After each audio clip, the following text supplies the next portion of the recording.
और कभी कभी क्या लगता है, चलो इस जीवन से अच्छा है आत्महत्या कर ले, ऐसे विचार आते रहते हैं ना। कभी लगता है कि ये व्यापार हमारा अब जीवन में चलेगा ही नहीं। क्यों?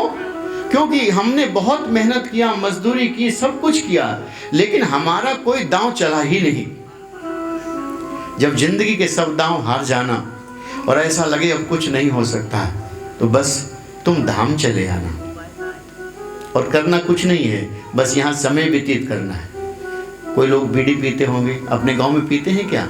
नहीं पीते, तो ये तो बड़ी अच्छी बात है, थोड़ा सा ही को डालो। इस गांव में कोई धूम्रपान नहीं करता, कोई मदिरा पान नहीं करता, शराब भी नहीं पीते होंगे। ये तो बड़ी सुंदर बात है। माताएं हंस रही हैं तो कुछ दाल में काला लगता है। आप जैसे भी हो, आप जैसे भी हो, हम जब पहली बार यहाँ आए ना, तो सभी लोगों ने ऐसे ही, यहाँ थोड़ा गर्मी का वातावरण था, आप लोगों को शायद याद होगा, आप में से कोई आया हो, और हम वहाँ माँ के चरणों में बैठे हुए थे, सत्संग हो रहा था। तो हमने सबसे कहा कि यहाँ सत्संग होना चाहिए, हम समय व्यतीत करेंगे, माँ का धाम बहुत अच्छा है, बहुत अच्छा है। हम तो अपनी अनुभूति आपको बताएं कि परसों के दिन हम कार में बैठे हुए थे और आ रहे थे, उस माँ की कृपा है। ऐसा 1 लाख गाड़ियों में कभी कभी होता है। रास्ते में एक जगह गाड़ी खड़ी किया कुछ बात पूछने के लिए, और वहाँ जैसे ही ड्राइवर ने दोबारा स्टार्ट किए तो उसका क्लच वायर टूट चुका था। और हो सकता है कि उस समय हमारी गति 100 होती, 150 होती, 120 होती, और हम रास्ते में होते। तो क्लच वायर टूटने से, ब्रेक फेल होने से ज़्यादा भी खतरा रहता है। कंट्रोल ही समाप्त हो जाता है, गियर को चेंज नहीं कर सकते और गाड़ी एक्सीडेंट कर जाती। लेकिन हम धाम आ रहे थे, हम ये ढकवा धाम आ रहे थे, और आते हुए माँ ने ऐसी बुद्धि दिया कि गाड़ी खड़ी करके कुछ बात कर लो, और बस वो बात करने का समय हुआ और वो घटना तभी घटी। कितने भी पाप किए हो जिंदगी में, कितनी भी असुविधा रही हो आपके पास, और एक नहीं, हमारे जीवन में इस धाम से जुड़ी कई घटनाएं हैं। आपके पास है ना, इसलिए आपको महत्व तो नहीं पता। हम भाग भाग कर क्यों आते हैं?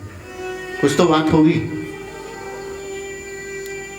तो आपके जीवन में यदि ऐसा लगता है कि अब कुछ रहा ही नहीं, तो हमारी बात मानकर एक रात यहाँ रुकना। जैसे आज रुके ना, ये लोग बिस्तर लेकर के आए। ये बिस्तर अपना ही है कि दूसरे का है? नहीं, इन लोगों का लेकर के आए।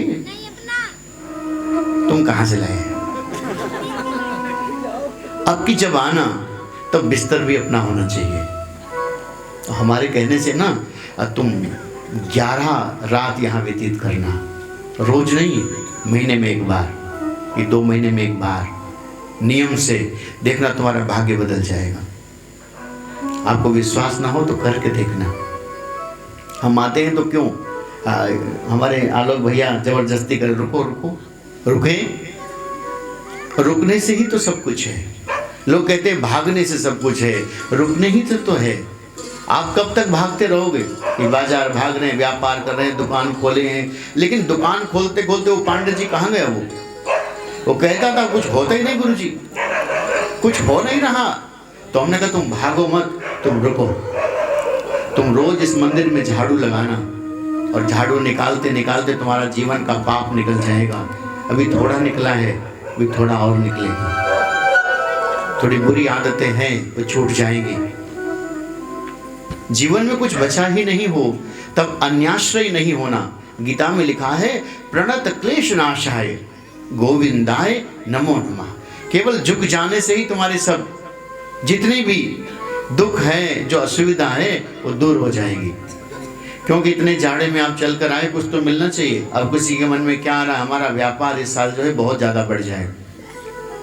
कोई कहता है हमारी पत्नी हमारी बात नहीं मानती, मान ले, वो नहीं मानेगी, ये ध्यान रखना। आप कितनी भी अरदास करो, नहीं, हम यहाँ की बात नहीं कर रहे, जो बाहर गांव से आए हैं, यहाँ की सबकी पत्नियां उनकी बात मानती है ना? हाँ, मतलब सिर हिला रहे हैं सब लोग। अब ये जानते हैं कि सिर ना हिलाएंगे तो घर में सिर हिला दिया जाएगा। प्रणत क्लेश नाशाय। आप जितने भी लोग हो, हाँ, अपने जानने वालों को बताना और कहना हमारे गांव में अभी तक ये गांव था, अब ये धाम हो गया। धाम कब होता है? जब वहां भक्तों का आना जाना बराबर बना रहता है। और हमें तो सब लोगों ने मना कर दिया, बोले यहाँ आना मत, यहाँ व्यवस्था नहीं है। पर एक आपके गांव का बहुत बढ़िया आदमी था क्या भी है, वही अकेले गरजता रहा। और गरजता रहा, उसके पीछे कारण है, तो उसका नाम ही है गोला सिंह। हाँ, गोला सिंह जो है वो गरजता रहा। बचपन में इनको गोली लग गई, सो इनका नाम हो गया गोला सिंह। और अकेले ही गरजते रहे कि आप आ जाओ, और हम इनके गरजने पर चले आए। और जब ये हमको लेकर आए तो आप देखिए कि अकेले व्यक्ति ने पूरे गांव को नहीं, पूरे समाज को लाकर यहाँ बिठा दिया। और धीरे धीरे जब आप लोगों ने हमें जाना, अभी तो बहुत लोग जानते नहीं, जो लोग जानते गए वो धीरे धीरे अब भगवती की कृपा से, हमारे प्रेम से धीरे धीरे करवट ले रहे हैं। क्या आपके गांव में कोई ऐसा आदमी है जो हमारे आने के बाद थोड़ा बहुत ठीक हुआ हो? है क्या? आप जानते हो उसे? क्यों लवलेश भैया, कोई सुधर रहा है? अरे सुधरे ना भी, केवल सुधरने का मन बना ले। आज मन बनाया है ना तो कल सुधर भी जाओगे। और जब तक मन नहीं बनाया ना तब तक सुधरने की गुंजाइश नहीं है। तो और कोई काम करो ना करो, केवल तुम यहां आते रहो। संत कहते हैं सदा जो सुसंगति में आते रहेंगे तो कल्याण अपना बनाते रहेंगे। आपका जीवन अच्छा हो जाएगा और कुछ करना नहीं है।